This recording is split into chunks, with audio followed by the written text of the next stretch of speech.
My demand upon the philosopher is known, that he takes his stand beyond good and evil and leave the illusion of moral judgment beneath himself. This demand follows from an insight which I was the first to formulate, that there are altogether no moral facts. Moral judgments agree with religious ones in believing in realities which are no realities. Morality is merely an interpretation of certain phenomena, more precisely, a misinterpretation. Moral judgments, like religious ones, belong to a stage of ignorance at which the very concept of the real and the distinction between what is real and imaginary are still lacking. Thus, the quote-unquote truth at this stage designates all sorts of things which we today call quote-unquote imaginings.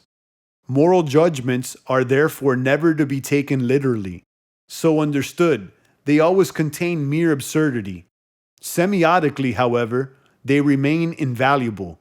They reveal, at least for those who know, the most valuable realities of cultures and inwardness which did not know enough to quote-unquote understand themselves. Morality is mere sign language, mere symptomology. One must know what it is all about to be able to profit from it. This above all was called morality. Under the same word, however, the most divergent tendencies are concealed.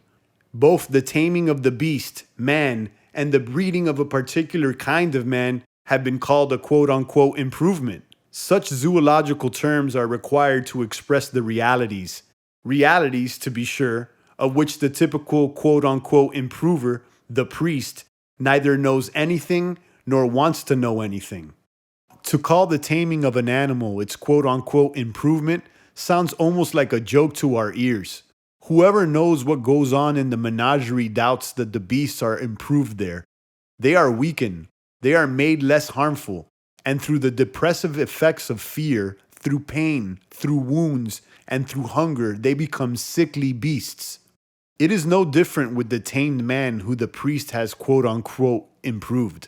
In the early Middle Ages, when the church was indeed, above all, a menagerie, the most beautiful specimens of the quote-unquote blonde beast were hunted down everywhere, and the noble Tootens, for example, were quote-unquote improved.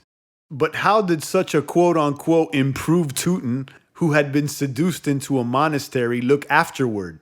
Like a caricature of man, like a miscarriage. He had become a quote-unquote sinner. He was stuck in a cage, imprisoned among all sorts of terrible concepts.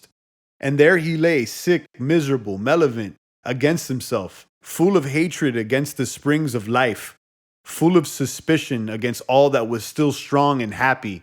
In short, a quote-unquote Christian. Psychologically speaking, in the struggle with beasts, to make them sick may be the only means for making them weak. This the church understood. It ruined man, it weakened him, but it claimed to have quote-unquote improved him.